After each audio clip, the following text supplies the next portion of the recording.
자, 한번 공부를 들어가겠습니다. 자, 잠시만요. 자, 여러분 이제 화면 보이시나요? 네, 화면 보이시죠? 네, 좋습니다. 자, 성경 정리 끝장내기예요. 자, 제가 첫 번째 시간을 무엇으로 할까 준비를 하다가 보니까 가장 먼저 뭘 해야 되겠냐면 이 구약과 신약에 대해서 이 전체적으로 아주 간단하게 아주 간단하게 정리를 해주는 것이 필요하겠구나라고 생각이 들었어요. 자, 그래서 오늘 첫 번째 시간은 이 구약과 신약을 한 큐에라고 했지만 구약 성경만 이제 재빠르게 한번 정리해보고 지나가 보도록 하겠습니다. 자, 여러분, 혹시 우리나라에 자취방 콘테스트라고 하는 대회가 있는 거 여러분 아세요? 이 자취방 콘테스트가 뭐냐면 이 가장 더러운 자취방을 이제 찾아가지고 그 1등, 2등, 3등을 매기는 그런 대회예요. 아주 특이한 대회인데 제가 관련 사진 하나 찾아보니까 지금 여러분들이 보시는 바 이러한 집이 이제 발견이 됐어요. 지금 침대가 있는 것 같긴 한데 침대가 어디고 바닥이 어디인지 잘 구분이 안 될 정도로 굉장히 더러운 방입니다. 아마 이 방이 콘테스트에서 1등하지 않았을까 싶어요. 근데 지금 여러분 이 방에 들어가서 살고 싶은 사람 한번 손 들어보세요. 자, 나 이 방에 들어가 살고 싶다. 이 방에 들어가 살고 싶은 사람은 좀 이렇게 뭐랄까 좀 바퀴벌레 체질이 좀 있는 그런 걸로 네 장난입니다. 자, 그리고 또 한 가지 방이 있어요. 자, 아주 정리가 잘 되고 아주 깔끔한 방이에요. 그렇죠? 그럼 여러분한테 한번 질문을 해볼게요. 자, 어느 방에 들어가고 싶으세요, 여러분? 여러분 다시 한번. 자, 이 방과 뭔가 이제 딱 옷을 들추면 바퀴벌레가 나올 것 같은 이 방과 지금 뭔가 바퀴벌레를 찾을래야 찾을 수 없을 것 같이 깔끔한 이 방, 어느 방에 들어가고 싶으세요? 자, 1번 손 들어봐요. 1번. 자, 1번. 자, 1번 방. 네, 아무도 없을 거라고 생각을 해요. 다들 이 2번 방, 이 왼쪽에 있는 방을 더 들어가고 싶을 거라고 저는 생각을 하고 있어요. 그렇죠? 근데 저는 왜 이 2번 방을 사람들이 왜 선택하고 싶으냐? 다른 게 아니라고 생각해요. 정리가 잘 돼 있기 때문에. 깔끔하기 때문에 이 방에 들어가고 싶은 거예요. 그래서 저는 성경도 마찬가지라고 생각해요. 우리가 왜 성경 말씀을 성경 속으로 우리가 들어가는 것을 그렇게 싫어하고 어려워할까요?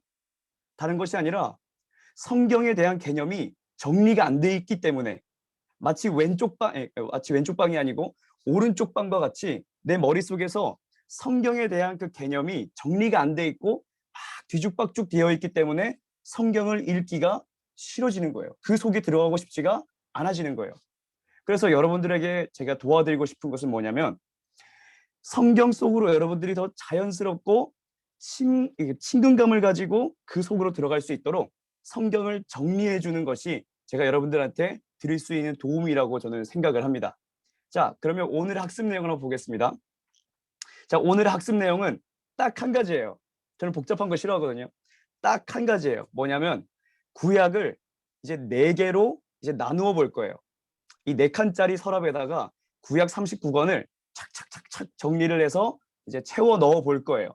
그리고 그 4개의 구약 성경의 그 4부분을 다 특징들이 무엇인지 그것을 일목요연하게 한번 정리해 보도록 하겠습니다. 자, 여러분 구약의 내골격 여러분 기억하세요. 5, 1, 2, 5, 1, 7 여러분 잘 기억하세요. 5, 1, 2, 5, 1, 7 자, 구약 성경은 총 39권으로 이루어져 있습니다. 이걸 모르는 사람은 거의 없을 거예요. 구약 성경은 총 39권으로 이루어져 있고 이것을 4개로 나눈다면 이렇게 됩니다. 자, 율법서 5권, 역사서 12권, 시가서 5권, 예언서 17권. 자, 다시 한번. 자, 제가 요거 태블릿 PC가 아니고 태블릿으로 한번 해보겠습니다. 자, 율법서가 5권이고요. 그리고 역사서가 12권이고요. 시가서가 5권이고요. 그리고 마지막 예언서가 17권입니다. 여러분 다 외우셨죠? 자, 그러면 한 사람씩 한번 차례대로 한번 외워볼까요? 자, 한 사람씩 한번 해보자. 그러면 이제 다 나가 떨어지겠죠? 그래서 다시 한번 보여드립니다. 자, 다시 한번 율법서가 5권이에요. 그리고 역사서가 12권이에요. 시가서가 5권이고 예언서가 17권입니다. 자, 여러분 외우기 쉬우세요? 외우기 쉬워요? 다 외울 수 있겠어요? 어때요? 오, 사문조 선생님 자신감 있어요. 아, 뭐 사문조 선생님 뭐 전공이니까, 전공이니까 그렇지만 아마 이제 다른 친구들은 이것을 딱 사라지게 만들면 뭐였지? 이렇게 돼버리고 말 거란 말이죠. 그래서 제가 여러분들에게 이것을 잊어먹지 않을 수 있도록 도움을 드리겠습니다. 자, 한번 따라해 볼게요. 구약은, 자, 따라해 볼게요. 구약은 512 517이다. 자, 뭐 당연한 것 같지만 한번 따라해 보세요. 구약은 512 517이다. 자, 구약은 512 517이에요. 이것을 좀 줄이면 어떻게 되냐면 구약 성경의 512 517이에요. 자, 다시 한번 9512 517. 9512 517. 자, 여러분 혹시 이 친구가 어떤 친구인지 아세요? 자, 이 친구가 어떤 친구인지 아세요? 뭔가 이렇게 주유소 갔더니 이 친구 한 번쯤 본 적 있죠? 아주 친한 친구 같이 전사님 본 적 있죠, 닮았어요. 한 번쯤. 제가 이제 업체명은 제가 이렇게 말씀을 드릴 수가 없어요. 지금 써 있긴 한데 업체명은 말씀드릴 수 없고 이 S 기름의 구도일이라고 하는 이 친구입니다. 이 구도일이 왜 나왔냐? 자, 다시 한번 구약 성경은 512 517이다. 자, 그래서 빨리 보면 구도일이 517 한다. 이해되세요? 다시 이 구도일이라고 하는 친구가 517을 한대요. 기름칠을 한대요. 자, 이해되셨어요? 구도일이 이 주유소에서 일하는 이 구도일이라고 하는 친구가 이 517 기름칠을 한다. 이렇게 외우면 여러분 절대 잊어먹지 않습니다. 자, 다시 한번 구도일이 517 한다. 한번 따라해 보겠습니다. 구도일이 517 한다. 517 한다. 네, 썰렁 개그는 여기서 빛을 보는 겁니다, 여러분. 그래서 이것을 제가 노래로 한번 만들어 봤어요. 자, 제가 지금 귀가 빨개지는데 여러분 한번 계속 들어보시고 한번 따라해 보는 시간 한번 갖도록 하겠습니다. 자, 따라해 보겠습니다. 율법, 역사, 시가, 예언, 구도, 1위, 517. 다시 한번. 율법, 역사, 시가, 예언, 구도, 1위, 517. 다시 한번. 율법, 역사, 시가, 예언, 구도, 1위, 517. 따라하세요. 자, 율법, 역사, 시가, 예언, 구도, 1위, 517. 자, 여기 앞에 것만 합니다. 진짜 못하네. 율법, 역사, 시가, 예언, 구도, 1위, 517. 517. 자, 여러분 계속 이걸 되뇌이세요. 머릿속에 잊어먹지 않도록 계속 이 노래만 부르면 여러분들은 따라하세요. 오늘 수업을 100점 맞을 수 있어요. 여러분들은 이 안내가 없이도 여러분들은 이 노래만 기억한다면 여러분이 직접 써보고 구약 성경을 4등분을 곧바로 할 수 있게 돼요. 다시 한번. 517. 역사, 율법, 역사, 율법, 시가, 예언, 구도, 1위, 517. 율법, 역사, 율법, 역사, 시가, 예언, 구도, 1위, 517. 자, 여러분 어느 정도 귀에 익숙해졌을 거라고 여러분 생각해요. 이게 또 뭐야? 율법, 역사, 오. 시가, 예언은 구도일이 517 하는 것이다. 이렇게 외우세요. 구도일이 517 하는 것이다. 네. 여러분 빵 터주셔서 감사합니다. 네. 어려워요. 네, 여러분 음소거 푸시면 안 돼요, 여러분. 음이 지금 막 이렇게 전달되기 때문에. 자, 계신 곳에서 따라해 주시면 감사하겠습니다. 자, 그래서 율법과 역사서와 시가서와 예언서는 각각 512, 517이다. 여러분이 잘 기억해 두시고 나중에 복습 한번 해보시는 시간 되시길 바랍니다. 자, 그러면 율법서가 어떤 것인지 한번 알아보길 원해요. 자, 먼저 율법서는 이제 구약 성경의 기초라고 할 수 있는 책들이에요. 자, 율법서는 범위가 어디까지냐면 창세기부터 신명기까지 창, 출, 래, 민, 신. 구약 성경의 첫 번째 5권의 책이 바로 이 율법서라고 말을 해요. 자, 율법서가 어떤 책이 있다고요? 창세기, 출애굽기, 레위기, 민수기, 신명기. 자, 이 5권의 책을 율법서라고 그래요. 그럼 율법서의 내용이 뭐냐? 자, 그것이 중요합니다. 자, 율법서는 먼저 모든 것의 시작을 기록하는 책이에요. 모든 것의 시작. 자, 그러면 어떤 시작을 기록하느냐? 여러분이 다 아실 거예요. 자, 창세기에 보면 1장에 보면 하나님께서 무엇을 만드셨죠? 뭘 만드셨어요? 몰라요. 난 아무것도 몰라요. 여러분 창세기 1장 다 읽으셨죠? 네. 창세기 다 읽으셨을 줄로 알고 한번 해볼게요. 창세기 1장에 보면 태초에 하나님이 천지를 창조하시니라 하면서 처음에 뭘 만드셔요? 뭐 어둠과 빛을 나누시고 또 뭐 해와 달과 별 만드셨고 또 뭐 만드셨어요?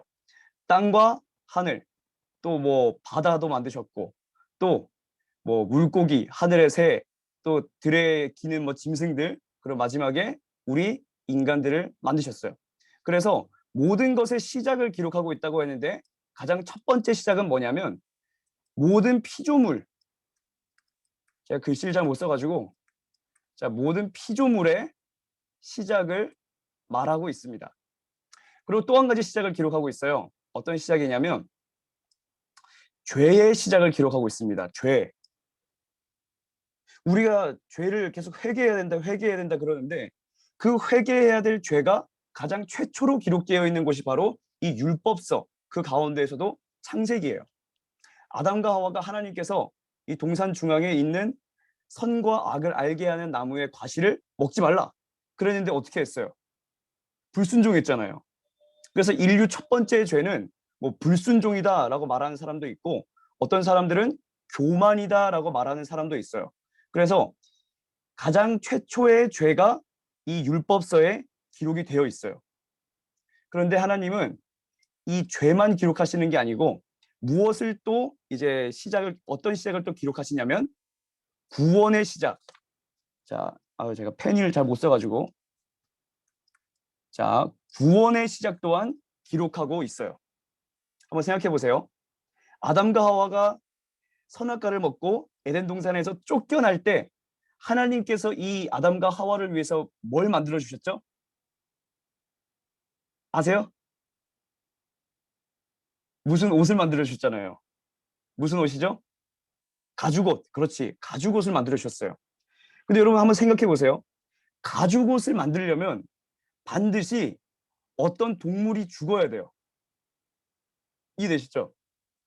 가죽옷을 만들려면 반드시 어떤 동물이 희생이 돼야 되는 거예요.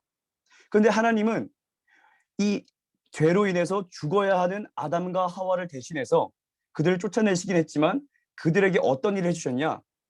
대속, 죄를 대신해서 이 동물을 죽이시고 아담과 하와를 살려주셨다라고 하는 것을 우리는 창세기에서 볼 수가 있어요. 그래서 창세기는 이 구원과 죄의 시작을 동시에 다루고 있다고 하는 거예요.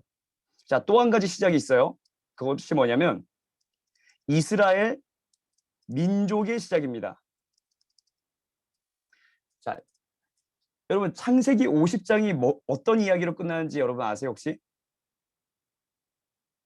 자, 야곱의 가족들이 이제 기근을 만났죠. 아무것도 먹을 것이 없어요. 가나안 땅에. 이제 뭐 흉년이 들어가지고 아무것도 먹을 것이 없어요.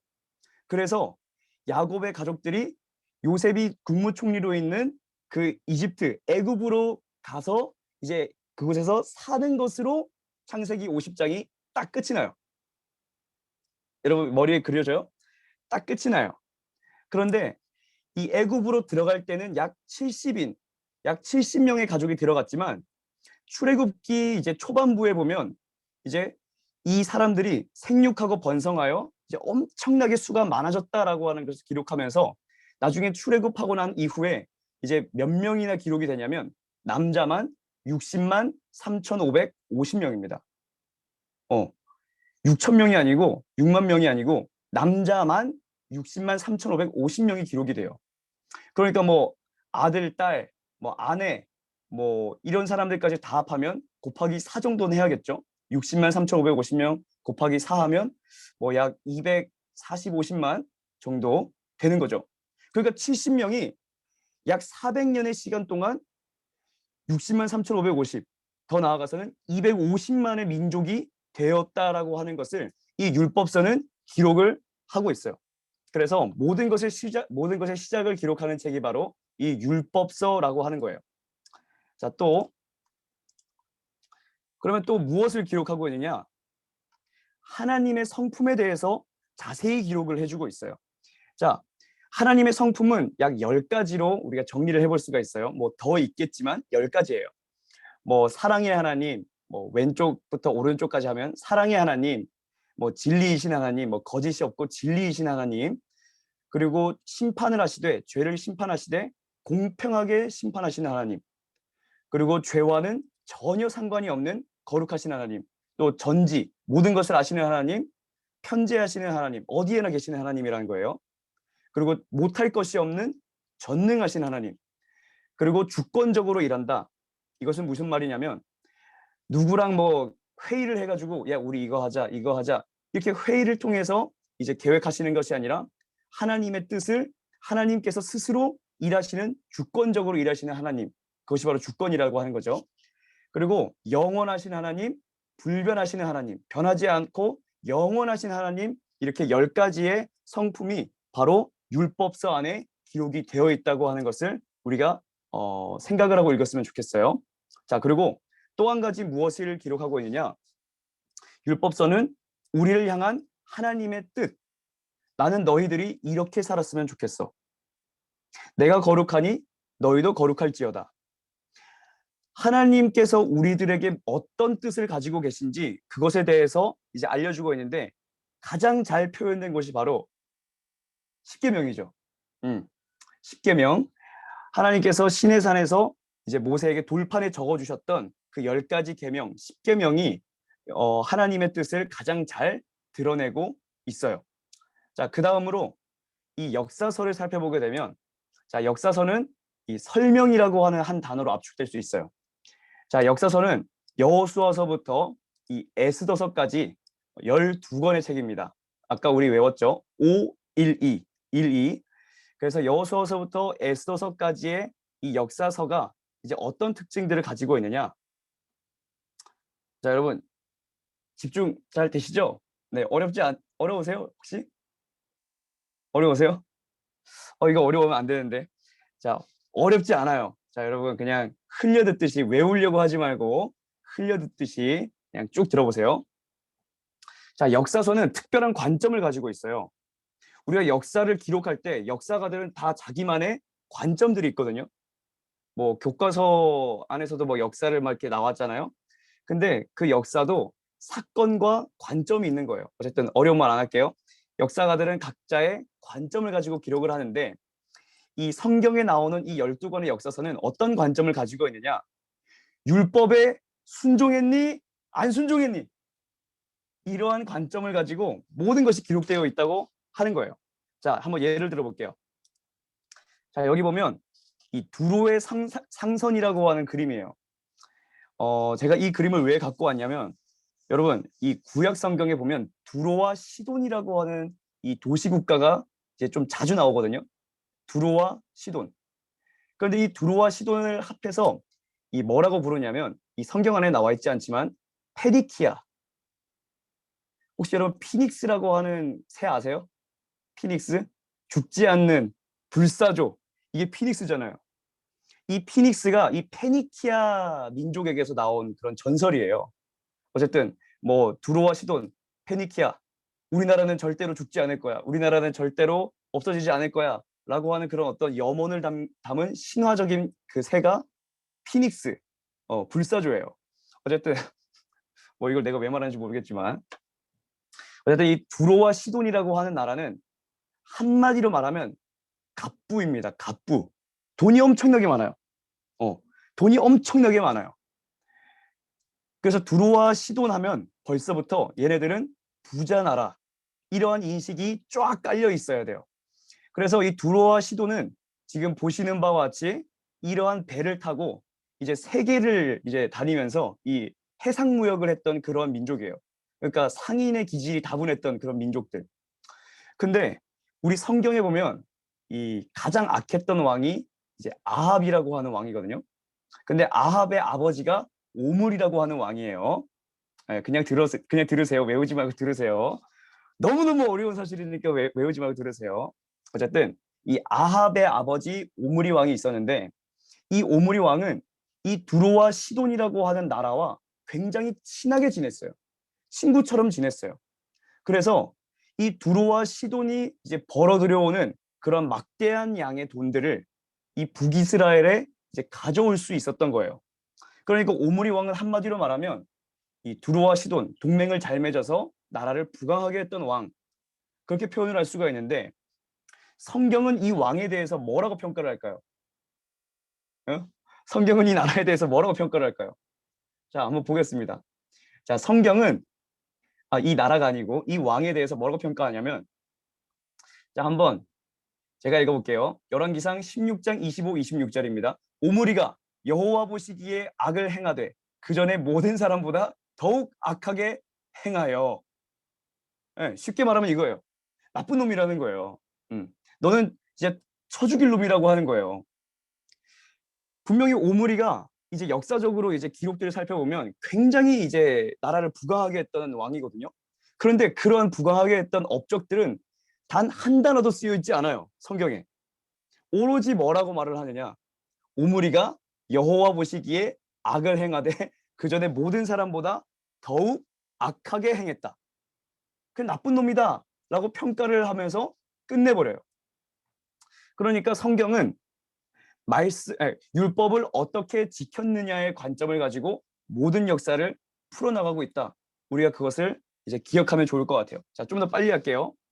자, 또 역사서는 무엇을 말하냐면 말씀이 역사 속에서 어떻게 이루어지는지를 설명해주고 있어요. 자, 공식이 있어요. 여호와께서 하신 말씀과 같이 되었더라. 이 말이 이 여호수아서부터 에스더서 안에 계속해서 반복되어지는 것을 이제 여러분들이 발견하실 수가 있을 거예요. 자, 예를 들어 볼게요.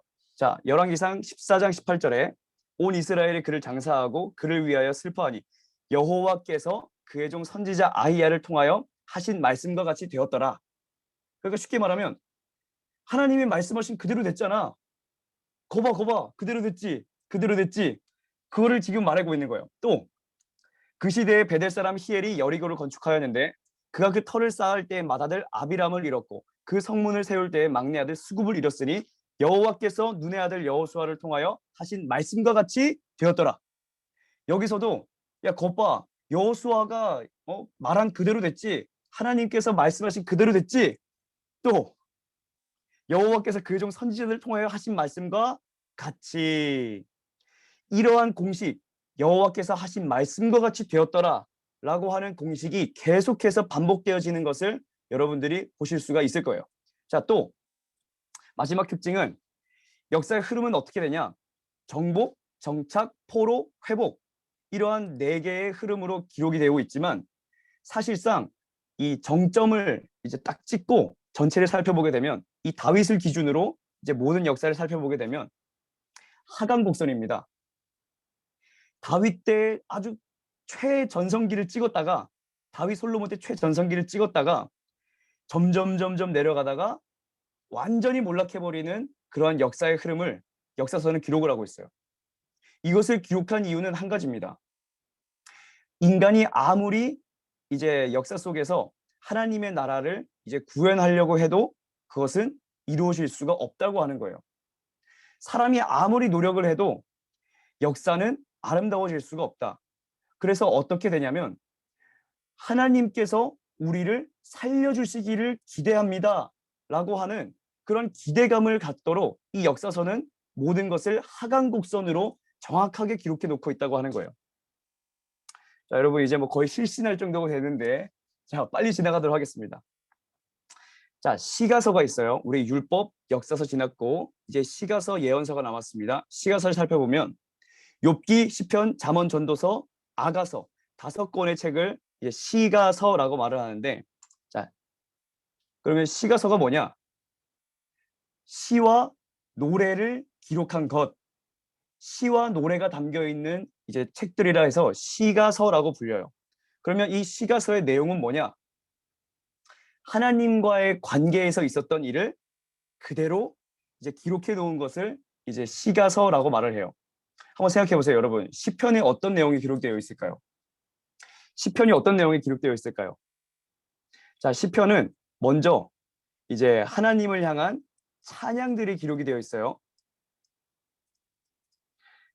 자, 근데 이 찬양 안에서 이 시편의 기자들은 또 무엇을 고백하고 있냐면 하나님께 감사하는 내용의 이제 고백을 드리고 있어요. 그리고 이 시에서 이 시편 기자들은 또 무엇을 고백하고 있냐면, 무엇을 하고 있냐면 기도를 드리고 있어요. 그래서 시편에 3가지 이제 내용을 말한다면 감사와 찬양과 기도입니다. 근데 생각해 보면 하나님과의 관계 속에서 감사가 나올 수 있는 것이고, 하나님과의 관계 속에서 찬양이 나올 수 있는 것이고, 하나님과의 관계 속에서 기도가 나올 수 있는 거예요. 그러니까 모든 내용은, 이 시가서의 모든 내용은 하나님과의 관계에 초점을 맞추고 있다. 그것을 우리가 알 수 있어요. 자, 마지막으로 시가서는 어떤 내용을 또 담고 있느냐? 인생의 다양한 문제들을 다루고 있어요. 자, 보면은 고통의 문제는 욥기서에 설명이 되어 있어요. 뭐 욥이 그러잖아요. 왜 내가 이런 고통을 당해야 합니까? 나는 의로운 사람인데 왜 내가 이런 고통을 당해야 합니까? 그런 고통의 문제에 대해서 이제 욥기서는 자세히 기록을 하고 있어요. 그럼 잠언서는 어떤 내용을 기록하고 있느냐? 삶의 지혜를 기록하고 있어요. 그리고 전도서는 어떤 인생이 가장 참되고 보람 있는 인생인가? 뭐 결론은 하나님을 경외하는 인생이 참되고 보람 있는 인생이다. 그것을 말을 해주고 있죠. 그래서 이 시가서는 하나님과의 관계 속에서 인생에서 일어나는 다양한 문제들을 다루고 있다. 여러분이 그것을 기억하시면 될 것 같아요. 자, 마지막으로 예언서입니다. 자, 예언서는 이사야서부터 말라기서까지 총 17권의 책을 이제 말을 해요. 자, 예언서는 먼저 대선지서와 소선지서라고 해서 2종류로 구분을 할 수가 있는데, 자, 대선지서는 4권이고 소선지서는 13권입니다. 자, 대선지서는 이사야, 예레미야, 에스겔, 그리고 예레미야, 에가, 이렇게 4권의 책들을 대선지서, 그리고 나머지 책 13권의 책들을 소선지서라고 말을 하는데, 여러분 이 분류하는 기준이 뭔지 아세요? 분류하는 기준이 무엇일까? 기준은 뭐냐면 책의 분량입니다. 예. 얼마나 이제 그 책이 두껍냐, 얼마나 책이 얇으냐, 그거에 따라서 대선지서, 양이 많으면 대선지서, 양이 적으면 소선지서예요. 근데 조금 성경을 많이 읽은 사람들은 이런 의문을 가질 수 있어요. 예레미야 애가는 분명히 10장도 되지 않는 조그마한 책인데 왜 대선지서예요? 라고 물을 수가 있어요. 왜 그러냐? 예레미야 애가를 쓴 예레미야는 대선지서인 예레미야서를 기록했기 때문에 그냥 예레미야 애가도 대선지서로 해주자, 그렇게 약속을 했어요. 그래서 이사야, 예레미야, 애가, 에스겔, 이 4권의 책들을 대선지서라고 이제 우리는 분류를 하고, 나머지 13권의 책들을 우리들은 소선지서라고 기록합니다. 그러나 뭐 대선지서를 기록했던 사람들이 크게 쓰임 받았고 소선지서는 작게 쓰임 받았다, 그런 게 아니에요. 분류는 오직 분량에 따라, 두꺼우냐 얇으냐에 따라서만 분류가 됐다는 걸 여러분이 기억을 하시면 되겠습니다. 자, 그리고 예언서는 어떤 내용이 담겨져 있느냐면 책망과 위로에 대해서 내용을 담고 있어요. 되게 쉬워요, 여러분.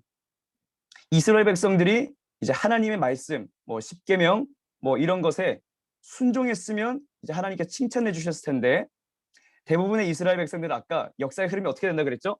상승곡선이라 그랬어요? 아니죠. 하강곡선이라 그랬죠. 점점점 몰락해가는 역사를 그리고 있다 그랬어요. 그렇기 때문에 이 17권의 모든 예언서들이 공통적으로 이제 말하고 있는 것은 무엇이냐면 너희들은 죄를 지은 죄인들이다. 그 죄를 빨리 회개하지 않으면 하나님께 심판을 받는다. 라고 하는 책망의 메시지가 첫 번째 내용이고 또 두 번째 내용은 뭐냐면 이스라엘 백성들은 결국 회개하지 않아서 하나님께 이제 완전 엄청나게 몽둥이를 얻어맞았어요. 진짜 막 엄청 맞았어요. 그래가지고 절망에 빠지고 낙심에 빠지고 하여튼 헤어나올 수 없는 좌절감을 경험하고 있었어요. 포로가 되어서. 그때 선지자들은 이스라엘 백성들을 향해서 어떤 내용을 기록했느냐? 하나님은 너희들을 버리지 않으셨어. 너희들이 비록 죄를 지어서 지금 이렇게 비참한 포로가 되었지만 하나님은 너희들을 버리지 않으시고 너희들이 회개하기를 기다리고 계셔. 회개한다면 너희들에게 새로운 삶을 주실 거야 라고 하는 위로와 소망의 메시지도 함께 담고 있다라고 하는 거예요. 그래서 두 가지죠. 책망과 위로의 메시지가 17권의 모든 예언서의 내용을 압축하고 있는 거예요. 엄청 쉽죠? 네. 이게 뭔 내용이야? 라고 했을 땐 책망과 위로 둘 중에 하나겠구나. 예언서를 읽으면서 그게 기억을 하시면 쉽습니다. 자, 마지막으로 예언서는 어떠한 내용을 담고 있느냐? 예언서는 아주 특별해요. 왜 특별하냐면 오실 메시아, 즉 예수님을 미리 예고해 주기 때문에 굉장히 특별한 책입니다. 자, 그러면 예언서 가운데 예수님이 오실 것을 가장 많이 또는 가장 자세히 기록한 예언자는 누구일까요? 네, 네, 찬영이 아버지께서 지금 뭐 입모양으로 이사야 이렇게 말씀해 주셨는데 정답입니다. 네, 이사야 선지자가 예수님께서 이 땅에 다시 오실 것을 이 땅에 다시 오시는 게 아니고 이 땅에 오실 것을 가장 많이 가장 분명하게 예고하고 있어요. 자, 예를 들어보겠습니다. 자, 이사야서 7장 14절. 그러므로 주께서 친히 징조를 너희에게 주실 것이라. 보라, 처녀가 잉태하여 아들을 낳을 것이요 그의 이름을 임마누엘이라 하리라. 예수님께서 이 땅에 태어나실 때는 정상적인 출생이 아니라는 거예요. 여러분, 뭐 결혼하지 않은 그냥 갑자기 뭐 개구리도 아닌데 인간이 어떻게 혼자 애를 낳을 수가 있어요? 불가능해요. 뭐 개구리는 뭐 이렇게 암수가 막 바뀌기도 한데요. 근데 인간은 그럴 수가 없잖아요. 남자로 태어났으면 남자로 끝나는 것이고 여자로 태어났으면 여자로 끝나는 거예요. 근데 처녀가 잉태하여 아들을 낳을 것이요. 이거는 생물학적으로 있을 수가 없는 일입니다. 근데 이사야 선지자는 예수님이 아주 특별하게 이 땅에 태어나실 것을 미리 예고했어요. 처녀가 잉태해서 아들을 낳을 것이다. 이것이 어디에서 이루어졌죠? 마리아, 처녀 마리아가 예수님을 출생하는 그 마태복음에서 이것이 이루어졌죠. 자, 그리고 또 이사야서 53장 5절입니다. 그가 찔림은 우리의 허물 때문이요 그가 상함은 우리의 죄악 때문이라. 뭐 그가 징계를 받음으로 우리는 평화를 누리고 그가 채찍에 맞음으로 우리는 나음을 받았도다. 우리의 죄를 대신해서 예수님이 고난을 당하실 것이 미리 예언이 되어 있어요. 자, 또 보라 내 종이 형통하리니 받들어 높이 들려서 지극히 존귀하게 되리라. 예수님이 받들어 높이 들려서 지극히 존귀하게 되리라. 예수님이 영광을 받으셨고 예수님이 하나님의 아들이시다라고 사람들이 고백했던 때는 언제냐면 십자가 위에서입니다. 예수님이 십자가에 달리셔서 높이 들어 올려졌을 때 하나님께서 예수님께 영광을 주셨다. 또는 백부장의 곁에서 이는 진실로 하나님의 아들이었도다. 예수님을 그렇게 영광스럽게 고백하는 장면을 우리들은 복음서에서 볼 수 있죠. 그러니까 이사야서에도 이것이 미리 예언이 되어 있었다라고 하는 거예요. 마지막으로 자 53장 10절입니다. 여호와께서 그에게 상함을 받게 하시기를 원하사 질고를 당하게 하셨은즉 그의 영혼을 속건제물로 드리기에 이르면 그가 씨를 보게 되며 그의 날은 길 것이요 또 그의 손으로 여호와께서 기뻐하시는 뜻을 성취하리로다. 자, 이 말씀은 무엇을 예고하고 있는 걸까요? 혹시 이해되세요? 한번 여러분이 한번 머릿속으로 한번 읽어보세요. 이것이 무엇을 예언하는 걸까요? 그의 영혼을 석권제물로 들기에 이르면 그가 씨를 보게 되며 그의 날은 길 것이요. 자, 아시는 분 있어요? 아시는 분 없어요? 없어요? 이 십자가? 십자가라고 하는 건가? X라고 하는 건가? 자, 모르겠지만, 자, 이 말씀이 의미하는 바는 뭐냐면 예수님의 부활이에요. 다시 한번 읽어보세요. 예수님의 부활이라고 하는 관점을 가지고 다시 한번 읽어보세요. 그의 영혼을 속건제물로 드리기에 이르면 그가 씨를 보게 되며 그의 날은 길 것이요.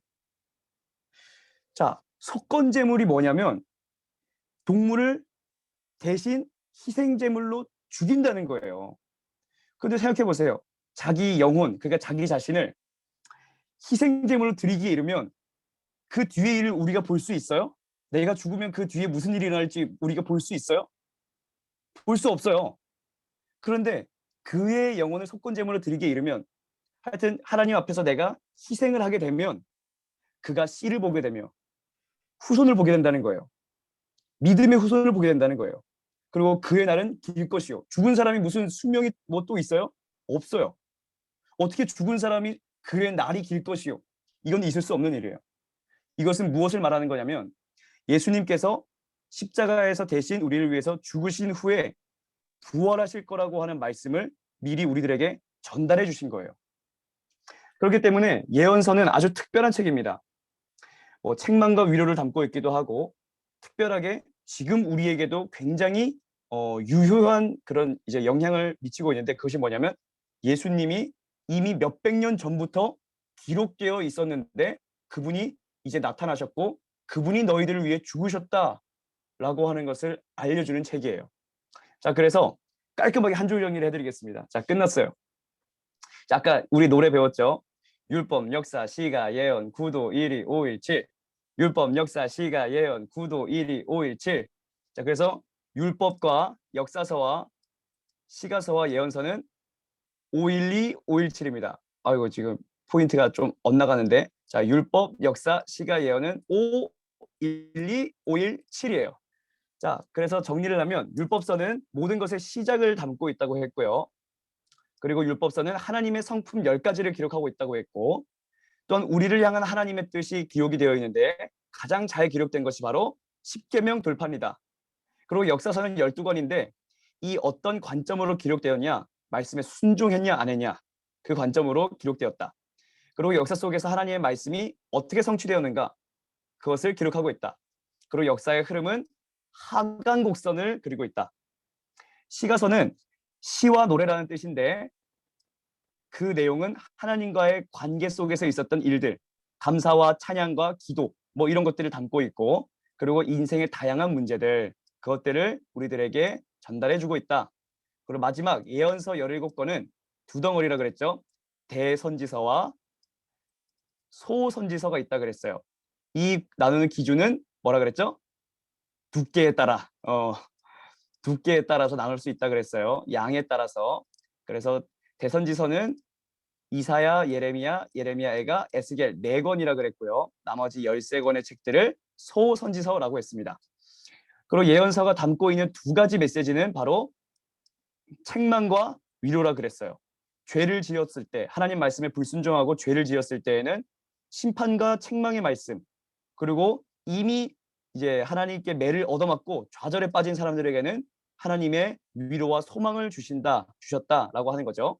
그리고 마지막으로 예언서는 특별한 책인데 왜 특별하냐면 오실 메시아이신 예수 그리스도를 우리들에게 미리 알려주고 있다라고 하는 것이에요. 자, 오늘은 수업은 여기서 마쳤어요. 자, 다음 시간 과제를 드리겠습니다. 제가 이 단톡방에다가 이 성경 목록가를 이제 올려드릴 거예요. 자, 성경 목록가를 충분히 듣고 오세요. 지금 여러분들이 뭔가 이해가 어렵고 따라오기가 힘들다라고 하는 것은 여러분들이 지금 성경책의 순서를 모르기 때문일 가능성이 굉장히 높아요. 네. 창세기부터 말라기까지 그 순서를 모르기 때문에 5권, 그 다음에 6권째에는 뭐였지? 이렇게 기억하기가 힘들기 때문에 여러분들이 따라오지 못하는 경우가 있을 거라 저는 분명하게 생각합니다. 그래서 여러분들이 성경 목록가를 최소한 10번을 들으세요. 10번. 목록가를 듣고 오면 지금 오늘 우리가 배운 내용을 곧바로 흡수를 할 수가 있는 그런 흡수력이 생깁니다. 자, 그리고 성경 목록가를 10번 정도 들으시고 오늘 배운 내용으로 이제 율법, 역사, 이제 시가, 예언, 구도 1위, 517.